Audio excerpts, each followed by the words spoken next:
Alors on va essayer sur l'image Rothenburg.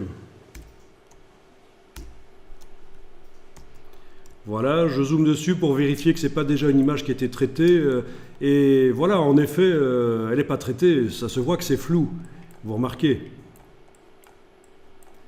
Alors bien sûr, parfois c'est flou parce qu'il y a une profondeur de champ et qu'à l'arrière c'est flou. Vous connaissez le principe de la profondeur de champ, hein, ce qui est à l'arrière est flou. Et à l'avant aussi, il n'y a qu'une partie à une certaine distance qui est nette. Ça peut arriver, mais ici, je pense que c'est vraiment parce que l'appareil photo avait le filtre passe-bas devant le capteur qui rend les choses floues, pour éviter les moirés. Voilà, ici dans Google, j'ai tapé Low Pass Filter, moiré.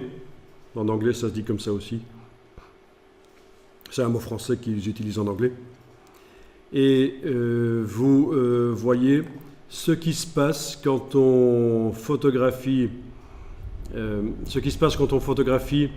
avec un appareil photo qui n'a pas ce filtre passe-bas.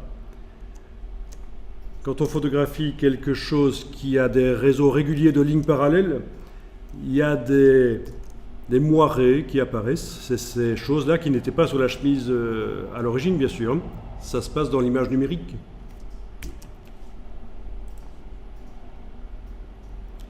Voilà, voilà. Ça arrive quand on photographie des tissus ou de l'architecture. Voilà un autre exemple de photographie d'architecture, photographie avec un appareil photo qui n'a pas le filtre passe-bas, donc un appareil photo qui a été prévu pour photographier super net. Il y a des marques qui vendent des variantes de leur appareil photo comme ça. Vous avez notamment Nikon qui a vendu son appareil photo D800 dans une version spéciale sans filtre passe-bas qui s'appelait le D800E pour faire la photographie super nette. Mais le problème, c'est que quand on photographie des réseaux réguliers comme les tuiles du toit ici, on voit apparaître des moirés qui ne sont pas dans la réalité en fait. Hein. Voilà. Donc vous voyez l'intérêt du filtre passe-bas.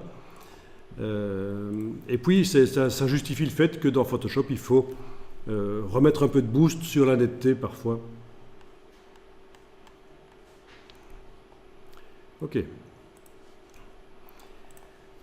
Eh bien, c'est pour ça qu'on est là justement.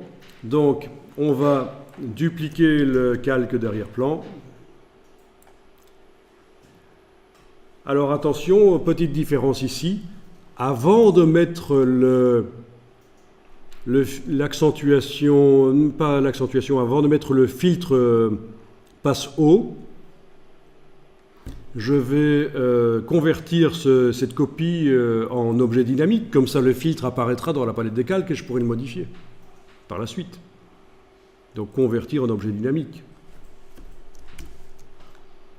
Filtre divers passe haut. Voilà, vous voyez, ça souligne vraiment les détails dans l'image, c'est génial.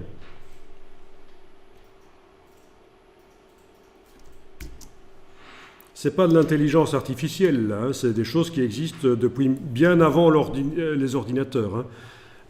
Dans les labos photos, depuis très très longtemps, ça se fait. Je vous montrerai comment on arrive à comme ça ressortir le dessin d'une photo. C'est assez simple comme technique. Donc ne croyez pas qu'il y a de l'intelligence artificielle derrière ça, c'est juste une astuce graphique en fait. En gros, je vous le dis maintenant, il faut prendre un positif de l'image, y superposer une version négative floue, et ce qu'on obtient, c'est les tracés comme ça. C'est pour ça que ça s'appelle l'accentuation par masque flou d'ailleurs. Ok, alors par rapport à tout à l'heure, le filtre passe haut apparaît dans la palette des calques. Et je peux double-cliquer sur son nom pour aller remodifier le réglage s'il faut. Suivant la dimension que je donnerai à l'image, si j'en veux une version pour le web, il faudra que j'aille modifier le réglage pour l'adapter à chaque fois. Là, il y a beaucoup de pixels, mais si je fais une version d'image qui a peu de pixels, le filtre passe haut, il faudra que j'aille remodifier, parce que sinon, voilà, ce réglage-là, 1,7, est adapté à cette image-là, avec ce nombre de pixels-là. Je fais passer en mode incrustation le calque. je peux modifier le filtre passe haut en ayant le calque donc en mode incrustation et voir ce que ça donne sur l'image couleur directement.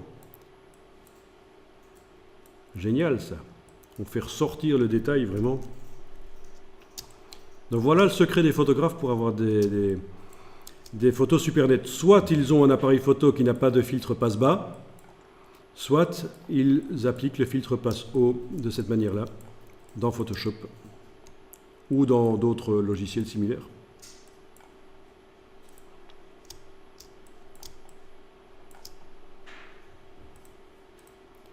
Donc ça se voit vraiment si on enlève l'œil en face du calque là.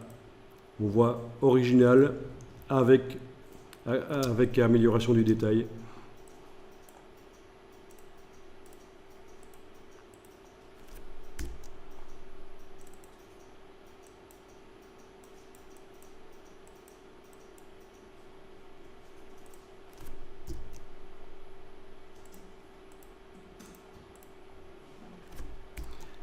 Alors pourquoi ça s'appelle le filtre passe haut?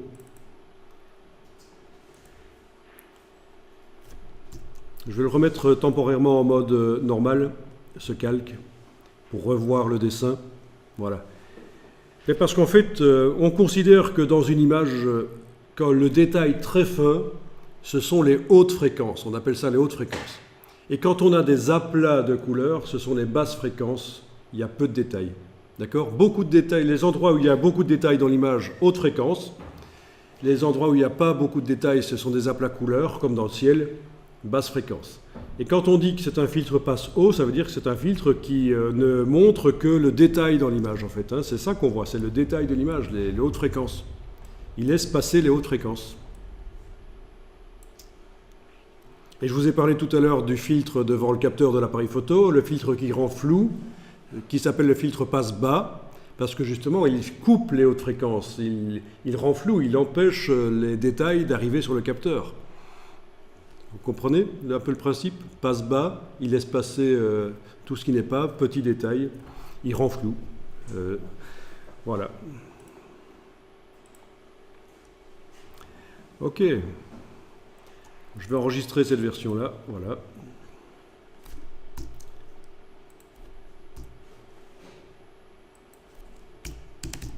ROT 1 en PSD. Donc c'est tout un boulot, il faut dupliquer le calque, lui appliquer un filtre, d'abord le convertir en objet dynamique, lui appliquer le filtre passe haut, le mettre en mode incrustation. Tout ça, vous allez voir qu'on va automatiser avec Photoshop. On va demander à Photoshop, même sur un dossier qui contient 1000 images, il va pouvoir nous faire ça tout seul. Ça va peut-être lui prendre 30 minutes, mais on peut faire bosser Photoshop pour que dès qu'on ouvre l'image, on n'a plus qu'à double-cliquer sur le mot passe haut et faire le bon réglage et c'est bon.